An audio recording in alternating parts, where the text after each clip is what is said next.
Hello, this is a quick video to CJ in response to his Occupy May Day video, linked below. I originally did this in a kind of a ranty style, and that probably is not best because I wasn't very coherent. But I just real quick want to go over what I was going to say and do so in a more coherent, reasonable manner. I even took notes for once. First of all, the historical point that I mentioned in comments, the Haymarket Massacre, which is what May Day is in memory of, was not a celebration. It was a memorial for workers killed in Chicago who were campaigning for an 8-hour workday. Radical concept. Brushing that aside as just for political reasons, or you did not say just. I'm not saying that you were disrespectful or awful. I'm just saying that this is important shit, because it's like saying that Martin Luther had a management techniques dispute with the Catholic Church. So,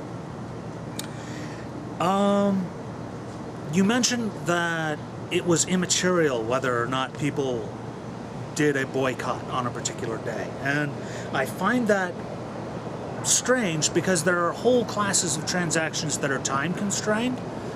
There are whole classes of transactions that cannot be time shifted, and the difference would be like, okay, I'm not going to eat chocolate today does not mean that I can catch up on my chocolate eating by eating more tomorrow or the day before. It has a different effect when I pile it on that much. It's the same number of calories, but the application causes the body to do something different.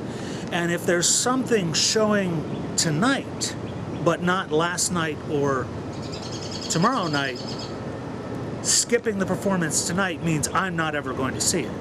And I will not necessarily spend that money in the same sector. I might use it to pay down debt, pay down a little extra credit card debt, something. And nice little segue here. If you were talking about the individual actions of a boycott or something like that being useless or to no great effect, why do advertisers pay billions of dollars to have those aggregate minor transactions happen? And why are small businessmen and entrepreneurs and inventors so valued? At least ostensibly, because it is the mass of small economic decisions that makes the larger economy happen.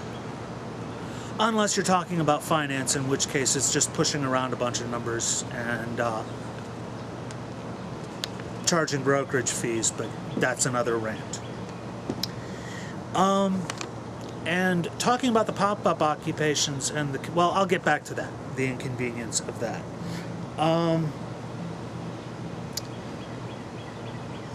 Real quick, the idea of Wall Street, or Occupy Wall Street, or the Occupy movement in general, having contradictory wants. Well, first of all, this isn't the Republican Party. And even the Republican Party under Tom DeLay, even the House Republican Caucus under Tom DeLay, had some conflicts. These are human beings. There are going to be contradictory messages. But if you're interested, the Occupy the SEC letter to the SEC is linked below, or at least the website is, and it's a doozy. And the budget from the Congressional Progressive Caucus, some of the ideas for which came up from Occupy, are both linked below, and I think you'd find them very interesting, and they do have some very strong ideas, and some very good ones. Not to mention well-informed. And, well, never mind. So, the last two things I want to say, just because this could get really long, are, one, you talk about pop-up occupations as if they were a bad thing, because they are inconvenient, because they're possibly against the law. I think you might have mentioned, but if they're loitering or malingering, yeah. But protest doesn't work unless it's controversial and it's disruptive. If it's not those two things, it's a tourist attraction. That's just the way I live we live near a city, you don't live as close as I do, where part of the tourist attraction is the protesters. Protest has been damped down to nothingness. It is a traffic inconvenience. And it's never reported on, well, usually. Unless Fox News is dissing the Reason rally or something like that.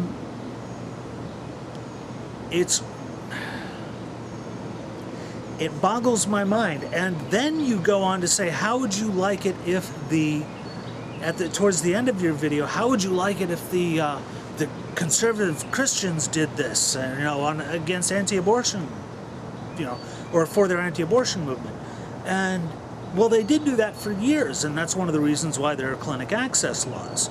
But they also did and continue to do a large number of other things, like blowing up clinics,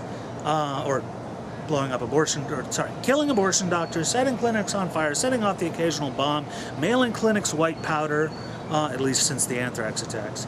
All sorts of things that make Occupy look like they're sitting around singing Kumbaya like the dirty hippies everyone thinks they are. And yet, which movement has gained more steam? Which movement has accomplished more? Which movement has captured, if not hearts and minds, the state legislatures, the courts, the federal elected offices in this nation? I would argue that your example calls for the use of combined unconventional and conventional tactics rather than the fairly peaceful ones and quiet ones and law-abiding ones that Occupy has been using and hopefully will continue to use. So think about that. And lastly, your bit at the end was the threads of logic in your video were a little sketchy, but at the end it completely fell apart. And if you were to look at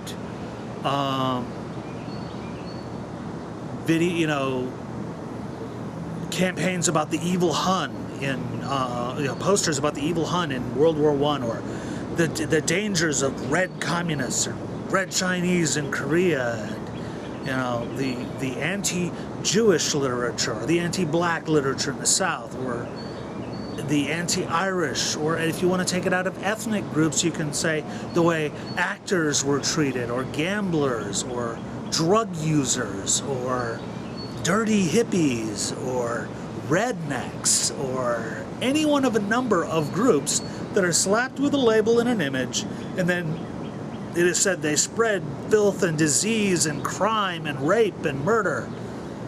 Dude, listen to what you said, because that was unworthy of you. Please look at that and think about it, because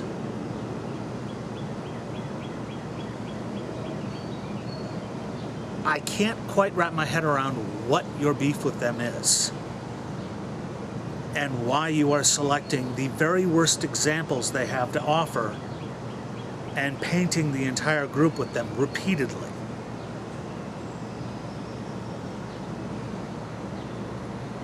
Might as well call all atheists Thunderfoot and all Muslims fucking Osama bin Laden. Dawa Films is too much of a loser to be the worst of all atheists. Actually, I suppose you'd have to give Stalin that title, or Pol Pot, for worst of all atheists. I don't know. You understand what I'm saying? There's something not right there. At the Reason rally, we mocked a lot of people who were talking about, this is the largest gathering of secular gathering in world history. It wasn't. and we're so reasonable, and we're not prejudiced, and we're not bigoted, and yada. Yes, human beings are prejudiced and bigoted and all that sort of thing, and have to work at not being so, because we make these shorthand judgments about things, and we need to be careful of that.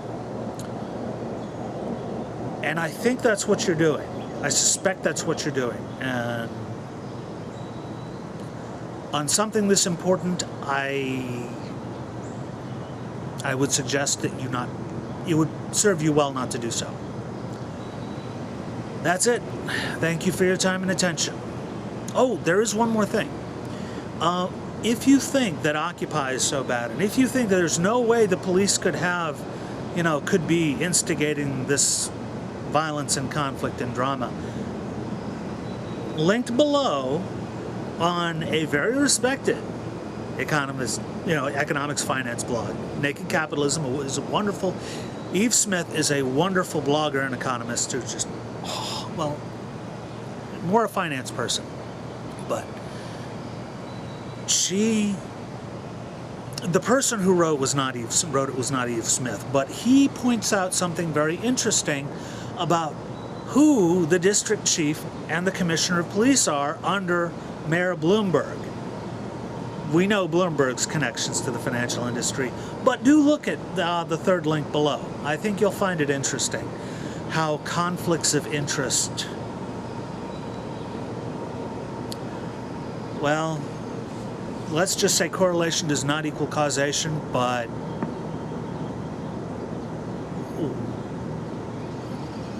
it is very, very, very difficult to see how the tight linkage between the New York City law enforcement authorities and the finance industry could produce anything other than what we're seeing now.